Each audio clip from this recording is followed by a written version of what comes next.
तो guys welcome to Rankine Academy. मैं हूं आपका टीचर प्रशांत पूजन। तो अभी हम पढ़ रहे हैं ग्राम समाज एवं विकास। हमने ग्राम समाज एवं विकास का पहला चैप्टर अपना कंप्लीट कर लिया है। आप लोगों ने वीडियो भी देख लिया होगा और जो भी उसके प्रैक्टिस क्वेश्चन है 25 क्वेश्चन उसको भी हमने कंप्लीट कर लिए हैं। अब जो मेरा दूसरा चैप्टर है ग्रामीण स्वास्थ्य सेवाओं के, हमने 2 वीडियो यानी कि 2 लेक्चर कंप्लीट कर लिए हैं। यह मेरा जो लेक्चर होगा यह ग्रामीण स्वास्थ्य सेवाओं का आखिरी यानी कि लास्ट वीडियो होगा। तो इसमें हम देखेंगे जो हमारे टॉपिक बचे हुए हैं और जो इम्पोर्टेंट प्रश्न हैं।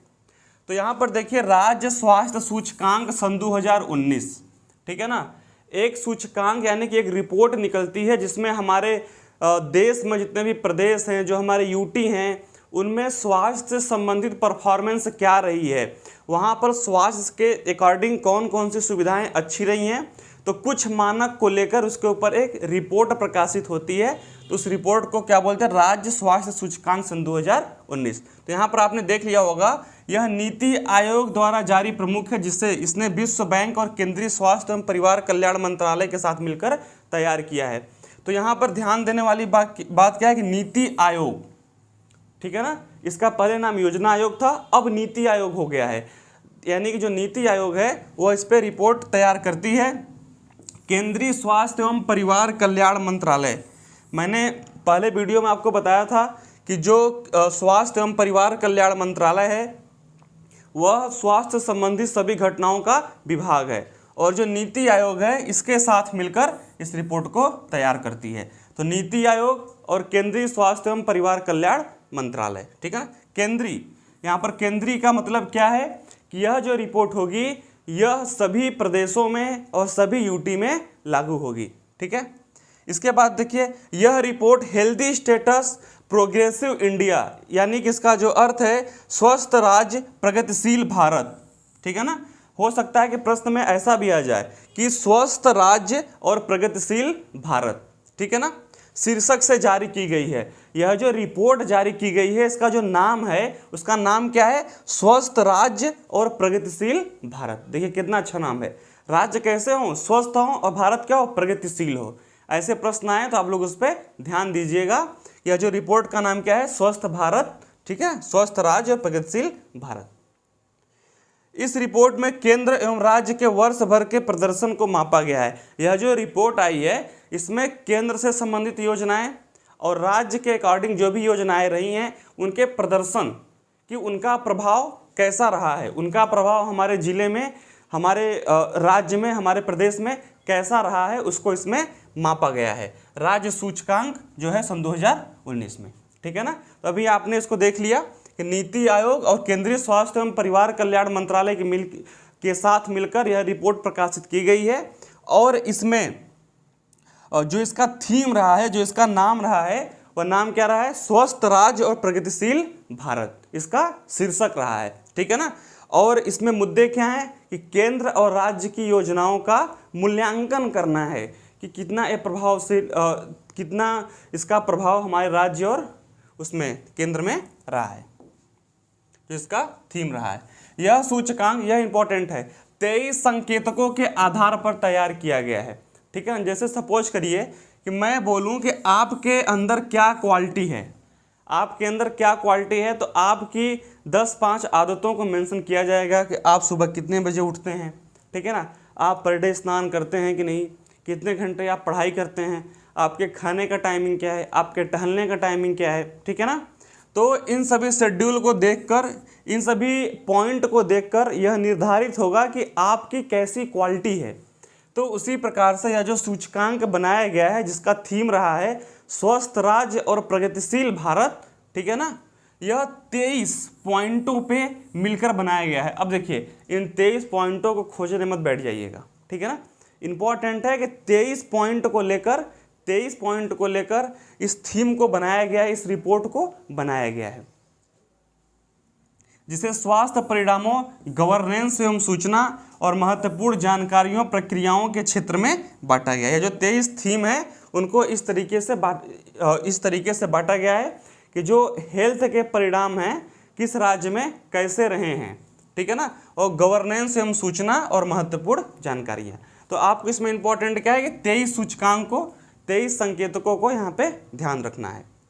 यह रिपोर्ट राज्यों के 2 वर्षों की अवधि सन 2016 से सन 2017 और सन 2017 से 18 के दौरान हुई वृद्धिशील सुधार व समग्र प्रदर्शन को मापने तथा उस पर प्रकाश डालने पर फोकस है। सन 2016 से 17 एक वर्ष हुआ और 17 से 18 जो स्वास्थ्य संबंधी एक्टिविटी हुई है, जो भी प्रोग्रेस हुआ है, जो भी बढ़ोतरी हुई है, उस पे यह संबंधित है रिपोर्ट। ठीक है ना।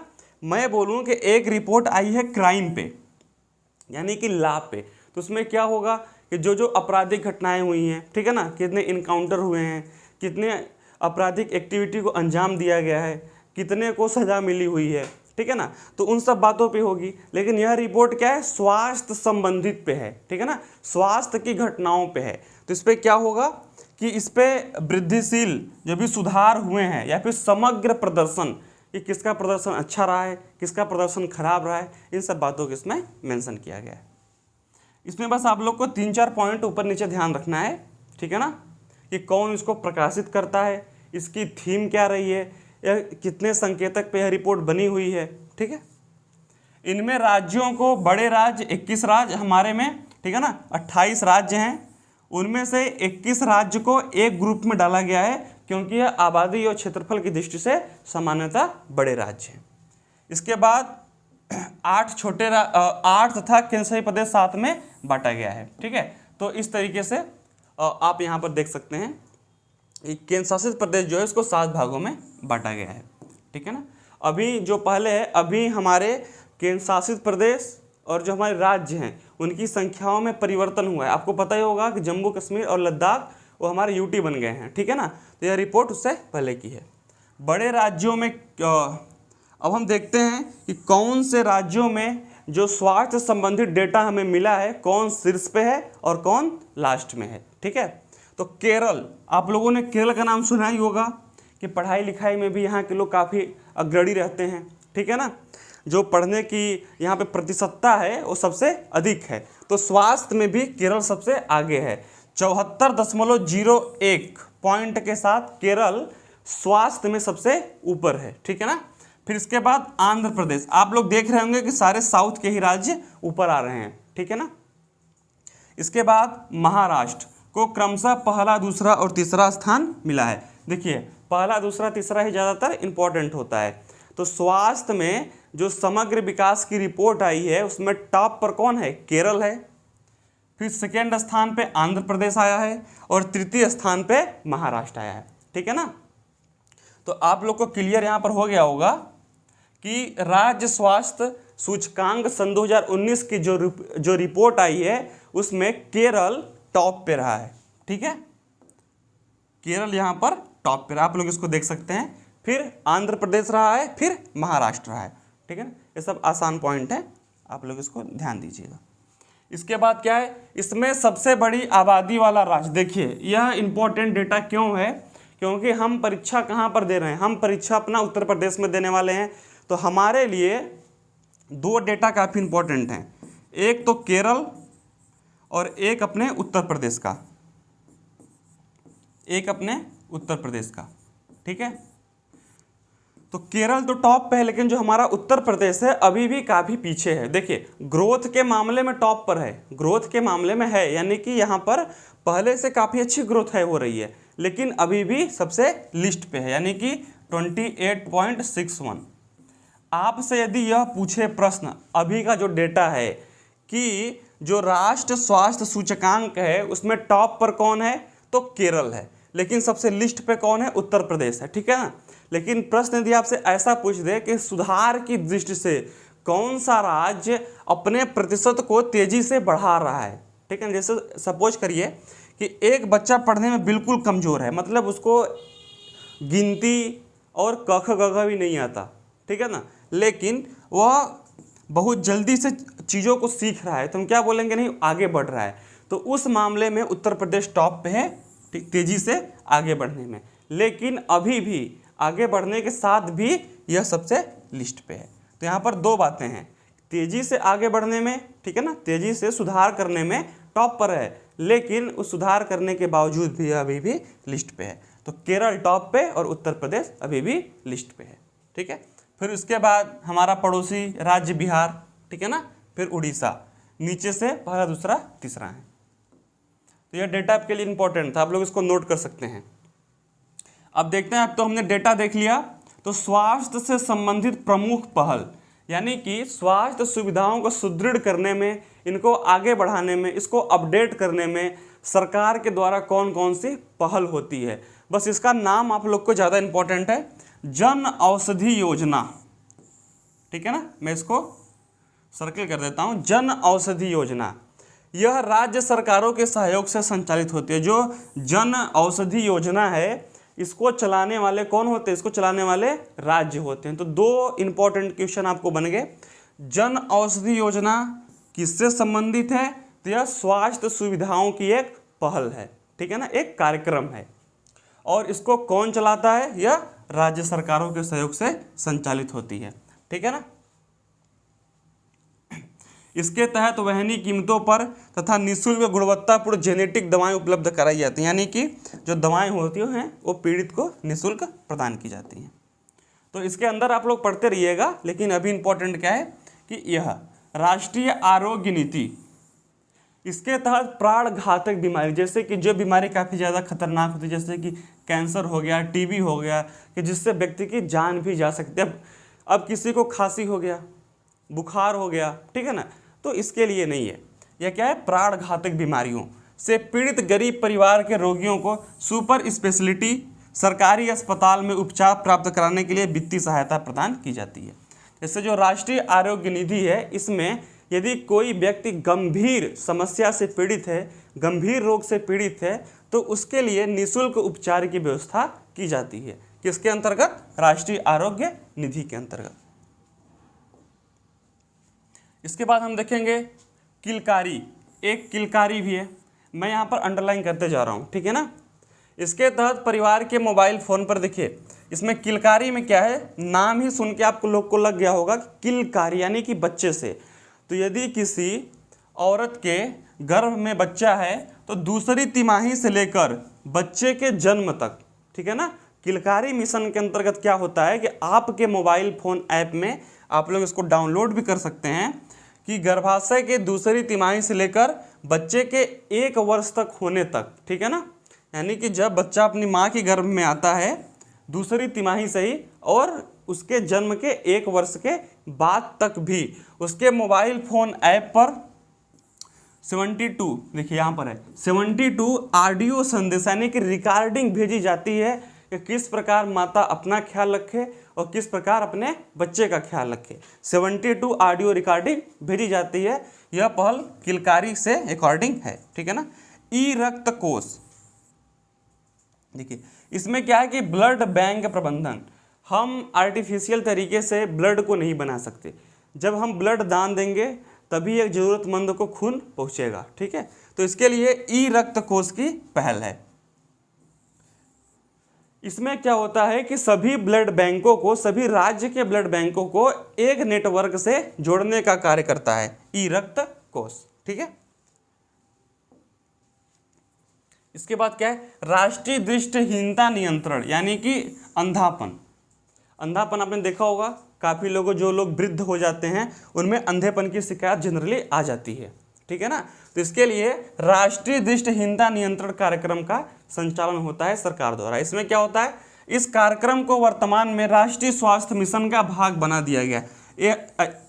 यदि ऐसा प्रश्न आ जाए कि कौन से कार्यक्रम को राष्ट्रीय स्वास्थ्य मिशन का भाग बना दिया गया है, कौन से कार्यक्रम को राष्ट्रीय स्वास्थ्य मिशन का भाग बना दिया गया है, तो आंसर क्या होगा? राष्ट्रीय दृष्टिहीनता नियंत्रण कार्यक्रम को राष्ट्रीय स्वास्थ्य मिशन का भाग बना दिया गया है, ठीक है ना। इसके तहत वर्ष सन 2020 तक दृष्टिहीनता के प्रसार को कम कर 0.3% करना है, यानी कि सन 2020 तक ऐसा टारगेट रखा गया था कि 1000 में से जो लोग इससे पीड़ित हैं 3 लोग से ऊपर राष्ट्रीय दृष्टिहीनता के शिकार ना हो, ठीक है। इसमें केंद्र और राज्यों की हिस्सेदारी 60 और 40, यानी कि इसमें इस कार्यक्रम में जो सहयोग होता है वो 60% केंद्र करता है और 40% राज्य करते हैं। लेकिन कुछ विशेष राज्य ऐसे हैं जहाँ पर यह आंकड़ा 90 और 10 का है, यानी कि 90% सहायता केंद्र करती है और 10% सहायता राज्य करते हैं। किसमें? राष्ट्रीय दृष्टिहीनता नियंत्रण। देखिए इसमें 3 क्वेश्चन आ सकता है, मैं आपको बता दे रहा हूँ कि राष्ट्रीय स्वास्थ्य मिशन का भाग बना दिया गया है। किस कार्यक्रम को राष्ट्रीय स्वास्थ्य मिशन का भाग बना दिया गया है? आंसर क्या होगा? राष्ट्रीय दृष्टिहीनता नियंत्रण, ठीक है ना। और कौन से कार्यक्रम में केंद्र और राज्य साथ साथ कार्य करते हैं? राष्ट्रीय दृष्टिहीनता नियंत्रण। केंद्र की भागीदारी कितनी होती है? 60 और राज्य की 40 और कुछ विशेष राज्यों में 90 और 10। जैसे आपको क्वेश्चन वहां पे देगा कि यह विशेष राज्य में राष्ट्रीय दृष्टिहीनता कार्यक्रम में केंद्र सरकार की भागीदारी कितनी होगी? विशेष राज्य वहाँ पर यदि देगा तो 90-10 आप लोग के दिमाग में आना चाहिए। विशेष शब्द नहीं देगा तो वहाँ पे 60 और 40 का आंकड़ा आएगा, ठीक है ना। सन 2020 तक राष्ट्रीय दृष्टिहीनता के प्रसार को कम कर 0.3% करना, यानी कि 4-5 क्वेश्चन इससे बन सकते हैं। यहाँ पर देखिए प्रोजेक्ट सनराइज यह पूर्वोत्तर राज्यों के लिए एड्स की रोकथाम की दिशा में एक विशेष कार्यक्रम है। देखिए एड्स जैसी गंभीर बीमारी से बचने के लिए हमें सबसे पहले तो जागरूकता चाहिए, ठीक है ना। एड्स जो होता है वो विभिन्न तरीके से हो सकता है, जैसे कि सिरिंज हो गया, यानी कि आपका खून किसी अन्य के खून में चला गया और उसके जो बैक्टीरिया थे वो दूसरे के ब्लड में चले गए, तो एड्स का प्रसार हो सकता है। इसमें आज भी लोग पता नहीं क्यों ऐसा करते हैं कि ऐसे गंभीर बीमारी पर बात करने से बचते हैं, ठीक है ना। तो इसके लिए जागरूकता फैलाने के लिए, लोगों में अवेयरनेस पैदा करने के लिए एक विशेष कार्यक्रम चला जाता है, इसका नाम है Project Sunrise. Project Sunrise AIDS के लिए है, एड्स के लिए प्रोजेक्ट सनराइज है, ठीक है ना। ऐसे प्रश्न आ सकते हैं। इसमें टारगेट क्या रखा गया है कि सन 2020 तक 90% HIV प्रस्त नशे के आदी व्यक्तियों की पहचान करना तथा उसे उपचार हेतु शामिल करना। तो ये सब इसके अंदर की पॉइंट लिखी गई हैं, ये सब आप इसको आप लोग पढ़ते रहिएगा। यहाँ पर क्या है? राष्ट्रीय डाटा गुणवत्ता मंच, इसका उद्देश्य भारत में स्वास्थ्य और जनसांख्यिकी डाटा गुणवत्ता में सुधार करना है। यह भारत में डाटा पारिस्थितिकी तंत्र की गुणवत्ता में सुधार की दिशा में सहायक पहल है, ठीक है। देखिए जो भी डेटा भारत सरकार के हैं, राष्ट्र स्वास्थ्य संबंधी जो भी डेटा हैं, तो ये कोई भी कार्यक्रम कब चलता है? जब उसके लिए डेटा हो, ये कितने लोग बीमार हैं, कितनी आवश्यकता है, कितनी दवाएं चाहिए, तो उसके लिए ये सब संग्रहित करते हैं। दक्षता प्रोग्राम। देखिए दक्षता प्रोग्राम के नाम से ही आपको लग रहा होगा ना, दक्ष बनाना। दक्षता प्रोग्राम यानी कि जो हमारे चिकित्सक अधिकारी हैं, स्टाफ नर्स हैं, एएनएम नर्सें होती हैं, उन सभी की क्षमता को सुदृढ़ करना। इसका अर्थ यह है कि उनको प्रॉपर तरीके से ट्रेनिंग देना, उनको इक्विपमेंट देना जो भी उनके लिए चाहिए, ठीक है ना। जो भी टेक्निकल उनको जानकारी चाहिए उन सब से उनको लैस करना, यह दक्षता प्रोग्राम का भाग है, ठीक है। अब हम यहाँ पर हमने देख लिया, हमने ग्रामीण स्वास्थ्य नीति के सारे पॉइंट हमने कवर कर लिए, ठीक है ना, कि हमारे उसमें प्रदेश में, हमारे यूटी में इसकी स्थिति क्या है, कौन कौन सी योजनाएं लेकर हम आ रहे हैं, अभी प्रतिशत क्या है, ठीक है ना, और इसके साथ साथ कौन कौन से हॉस्पिटल कहाँ कहाँ पे हैं, अनुसंधान कौन कौन से कहाँ कहाँ पे हो रहे हैं। तो आपने देखा कि हमने 3 वीडियो में ग्रामीण स्वास्थ्य नीति को प्रॉपर तरीके से कंप्लीट कर लिया। अब कुछ क्वेश्चन हैं जो कि इस चैप्टर से काफ़ी ज़्यादा इंपॉर्टेंट है, तो उसको भी हम यहाँ पर डिस्कस कर लेते हैं, ठीक है। तो यहाँ पर देखिए, ये सारे आप लोग यदि अच्छे से वीडियो देखे होंगे तो मैं आपको भरोसा दिलाना चाहता हूँ कि एक भी प्रश्न ऐसे नहीं है कि जो आपको नहीं आएंगे, ठीक है। नेशनल हेल्थ प्रोफाइल रिपोर्ट सन 2019 के अनुसार ग्रामीण क्षेत्रों में कितनी आबादी पर एक एलोपैथिक डॉक्टर है?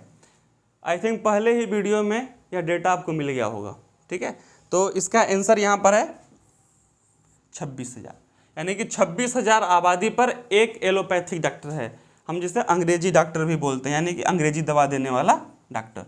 ये सारे डेटा आपके वीडियो में है, आप लोग प्रॉपर तरीके से कंप्लीट कर लीजिए, प्रत्येक क्वेश्चन का आंसर आपको मिल जाएगा। दूसरा क्या है? जिला अस्पतालों के लिए भारतीय लोक स्वास्थ्य मानकों के अनुसार 10 लाख जनसंख्या वाले प्रत्येक जिले में कम से कम कितने बिस्तर होने चाहिए। तो यह भी आप लोग के है कि 10 लाख जनसंख्या वाले प्रत्येक जिले में कम से कम 300 बिस्तर होने चाहिए। ठीक है, यह कम से कम की बात चल रही है, अधिक से अधिक नहीं। राज्य स्वास्थ्य सूचकांक सन 2019 की रिपोर्ट में स्वास्थ्य के क्षेत्र में भारत का कौन सा राज्य शीर्ष पर रहा है। अभी इसी वीडियो में हमने देखा केरल सबसे टॉप पे रहा है। ठीक है ना, मैंने आपको बताया था कि ऊपर से फर्स्ट पे, सेकंड पे, थर्ड पे कौन है और नीचे से फर्स्ट पे, सेकंड पे, थर्ड पे कौन है। तो मैं फिर से आपको यहाँ पे नहीं बताने वाला हूँ, आप लोग वीडियो देखकर एक नोट्स बना सकते हैं। ठीक है ना, कि केरल है कि उड़ीसा है कि आंध्र प्रदेश है कि उत्तर प्रदेश है कि बिहार है। ठीक है, भारत में पहली स्वास्थ्य नीति किस वर्ष लागू की गई थी। मैंने आपको दूसरे वीडियो में बताया था कि अभी तक भारत में 3 राष्ट्रीय स्वास्थ्य नीति लागू हुई है। ठीक है ना, पहला बताया था, दूसरा बताया था और तीसरा बताया था। तीसरी राष्ट्रीय स्वास्थ्य नीति अभी चल रही है। तो पहली जो 1983 में स्टार्ट हुई थी। ठीक है, फिर सन 2002 थी कि 3 थी, आप लोग को कंफर्म करना है। अब यहाँ पर क्या है, राष्ट्रीय स्वास्थ्य नीति सन 2017 के तहत किस वर्ष की अवधि तक टीबी रोगों को मुक्त करने का लक्ष्य रखा गया है। यह प्रॉपर आपको पढ़ाया गया है कि जो टीबी रोग है इससे भारत को प्रॉपर तरीके से मुक्त करने का लक्ष्य कब तक रखा गया है। तो मैं आशा करता हूँ कि आप लोग को इसका आंसर पता होगा। ठीक है, तो सन 2025 इसका आंसर है, सी। वर्ष सन 2005 में प्रारंभ राष्ट्रीय ग्रामीण स्वास्थ्य मिशन के स्वास्थ्य सेवा प्रावधानों में शामिल है। ऑप्शन ए ग्रामीण स्वास्थ्य सेवा को सुदृढ़ करना, ऑप्शन बी स्वास्थ्य सेवाएं उत्तम किस्म का होना और सी सभी के पहुंच के भीतर होना। तो सारी बातें अच्छी हैं। ठीक है ना, तो इसके लिए ऑप्शन डी यानी कि उपरोक्त सभी। यहां पर देखते हैं हम, निम्न में से क्वेश्चन नंबर 7, निम्न में से कौन राष्ट्रीय ग्रामीण स्वास्थ्य मिशन के उद्देश्य नहीं है। एक बार आप लोग प्रश्न को देखिए और ऑप्शन, मातृत्व मृत्यु दर में कमी लाना, जनसांख्यिकी को बढ़ावा देना, पंचायती राज संस्थानों को सुदृढ़ करना और संचारी रोगों की रोकथाम करना। यदि आप लोगों ने अच्छे तरीके से पढ़ा होगा तो जनसांख्यिकी को बढ़ावा देना, इसका जिक्र हमने कहीं नहीं किया है। ठीक है ना, परिवार नियोजन की हमने बात की हुई है लेकिन जनसांख्यिकी कहीं बात नहीं की हुई है। तो सबसे पहले यदि नहीं प्रश्न का प्रश्न यदि आपसे आ जाए तो सबसे पहले नहीं पे आप अंडरलाइन कर लीजिए, नहीं तो पहला ये जो ऑप्शन होगा वो सही होगा और आप उसी को टिक करके आ जाएंगे। ठीक है ना, तो इसका आंसर बी होगा। अच्छे से वीडियो कंप्लीट करिए, उसका नोट्स बनाइए, क्वेश्चन की प्रैक्टिस करिए, बस यही तरीका है आगे बढ़ने का। ठीक है ना, क्वेश्चन नंबर 8, निम्न में से कौन राष्ट्रीय ग्रामीण स्वास्थ्य मिशन के लक्ष्य नहीं है। ऑप्शन पहला, कुल प्रजनन दर को 2.1 करना, कालाजार मृत्यु एक फीवर होता है सन 2010 तक समाप्त, फाइलेरिया को सन 2015 तक समाप्त करना और डेंगू मृत्यु दर को सन 2010 तक समाप्त करना। आज भी देखिए डेंगू फैलता है। ठीक है ना, अभी हाल फिलहाल में फैला था। तो डेंगू के लिए हमारी कोई कमिटमेंट नहीं थी। तो यहाँ तक हमने देख लिया, ग्रामीण स्वास्थ्य सेवाओं का हमने चैप्टर कंप्लीट कर लिया है। जो भी यहाँ पर प्रश्न इम्पॉर्टेंट थे, आने वाले जो भी आपके पेपर हैं लेखपाल के, उसमें जो इम्पोर्टेंट थे प्रश्न उसको हमने यहाँ पर कंप्लीट कर लिया। तो आई होप कि आपको समझ में आ गया होगा।